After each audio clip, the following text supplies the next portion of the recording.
Pour cette vidéo, je vous conseille de mettre des casques. Salut tout le monde, j'espère que vous allez bien. Salut les titres, c'est parti pour la partie 3 des psychopathes dans les animés. Vous avez tellement aimé la première et la deuxième partie, et pour ceux qui n'ont pas regardé les deux premières parties, les liens dans la description. T'as capté, aujourd'hui on va parler spécialement des psychopathes qui prennent leurs pieds au niveau extrême. Tu connais ces personnages qui s'excitent pour un oui ou pour un non, qui sont tout le temps en pleine extase, qui bandent tout le temps, qui jouissent tout le temps. Bref, si t'es nouveau sur la chaîne et que tu t'es pas abonné, abonne-toi pour ne manquer aucune autre vidéo du genre. Et si t'aimes la vidéo, n'oublie pas de liker et de partager à tes potes. Sur ce...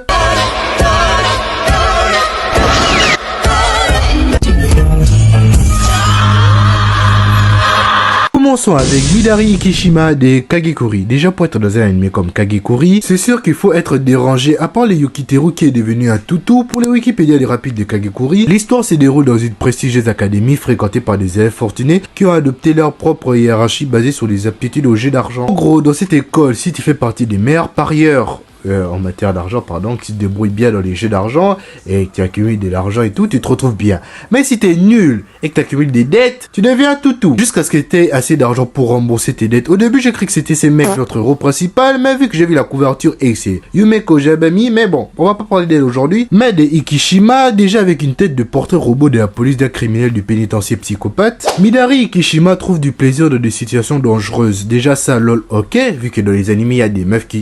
avec une moto. La chose qui la met en extase absolue, qui l'excite à fond, c'est les jeux d'hasard au niveau extrême. Pas du genre mettre Ousmane Dembélé buteur, ou que le Barça l'emporte contre le Bayern Munich, ou au pire mettre un SMIC sur le Samara. Cette équipe a déjà gagné un match. Midari aime mettre sa vie en danger. Elle est attirée par la douleur physique et émotionnelle. L'adrénaline que ça la procure la fait littéralement jouir. Au sens littéral. Midari agit souvent, non, pas souvent, mais tout le temps de manière impulsive, sans aucune considération pour les risques et les conséquences qu'elle peut engendrer. Comment une personne normalement constituée peut prendre un plaisir à jouer à la roulette russe à l'âge de 16 ans, 17 ans? À moins d'être Chuck Norris qui est capable de gagner à la roulette russe avec le flingue chargé à 100%. Et pour couronner le tout, Midari Ikishima, c'est LeBron James avec un flingue chargé à 100%. Et ouais. Suivons avec Tsukiyama Shu de Tokyo Ghoul. Directement, je vais rentrer dans le vif du sujet, frérot, t'as vu, j'ai pas envie de perdre beaucoup de temps. Tsukiyama est profondément obsédé par Kaneki Ken. Oui, lui, Kaneki, il est petit là avec sa dégaine de fragile. Au point de développer une fascination malsaine et presque obsessionnelle envers lui. Cette obsession le pousse à des comportements extrêmes et souvent inquiétants. Déjà que le gars se tape un orgasme après un date avec un enfant de 17 ans. Kaneki a une odeur si délicieuse, je vais le dévorer tout en harmonie.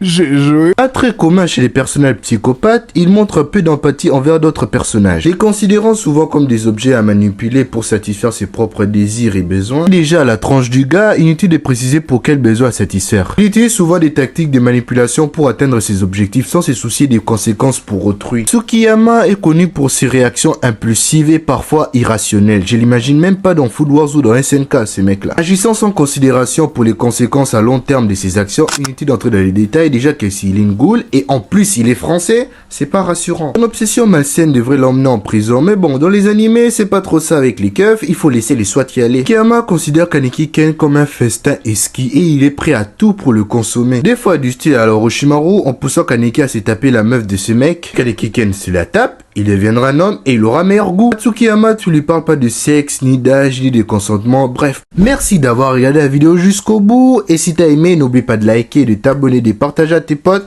et c'est certainement la dernière vidéo du mois de juin. Parce que là où tu regardes, peut-être on est déjà le 30 juin ou le 1er juillet. Mais bon, sur ce, je vais vous annoncer un truc. Je voulais lancer un nouveau concept et tout. J'attendais qu'on atteigne les 1000 abonnés, mais bon, on est déjà à barre des 500. On est à 507 abonnés à l'heure actuelle. Je sais pas, bon, au moment où vous regardez la vidéo, peut-être on est à plus de 507. Ou peut-être à moins, parce qu'il y a des gens qui se réveillent un bon matin et se disent, vas-y, on se désabonne. Mais ceux qui sont là, merci. En tout cas, on est là, la Sama Squad. On va aller jusqu'au bout. Et plus il sera. Et pour le nouveau concept, je peux pas vous en dire plus. Il faut quand même garder un minimum de surprises. Mais j'espère que vous avez aimé. Soyez un peu indulgents parce que ça sera une première de faire ça complètement. Ça sera vraiment une première et voilà. On espère ne pas être strike ni supprimé parce qu'on risque... ah non, j'ai pas avoué. Mais bon, merci pour tout et on se retrouve déjà dès juillet pour une toute nouvelle vidéo. J'espère que vous avez kiffé. Et si t'as déjà aimé cette vidéo, comme j'ai dit avant, like, abonne-toi et tout. Et sur ce, ah ouais, j'ai oublié. La pub Insta aussi, vous abonner, ça serait cool. J'annonce beaucoup de trucs là-bas. Ouais, pour ceux qui sont pas là, les liens Et dans la description, tu connais. Ah bref, et puis je vais dire quoi? Je pense que c'est tout. Ah ouais, il y a aussi Sparking Zero qui a sorti le 11 octobre et peut-être, alors je dis là, peut-être on pourra se retrouver en live pour stream ça, pourquoi pas? Pourquoi pas? Déjà, quand on a stream les bêta 4, là, les Tengashi 4 et tout, vous étiez nombreux, j'ai affronté vos teams des abonnés, vous avez donné des blazes et c'était bon. Je vois même des gens qui regardent ça à l'heure actuelle, qui like, qui se commentent, qui veulent une partie 3. Et vas-y, on peut faire une partie 3 sur Sparking direct. Et là, au moins, on a le mode en ligne et je pourrais peut-être jouer contre vous direct. Mais bon, on verra. En tout cas, on va le faire. On doit vraiment le faire. On va stream peut-être sur Twitch ou sur YouTube, peu importe. Mais je vais vous tenir au courant et quand j'ai dit abonnez-vous sur mon Insta, c'est là où je vous dirai tout. Sur ce, je vous laisse. Dewa Mata Mina, prenez soin de vous les gars.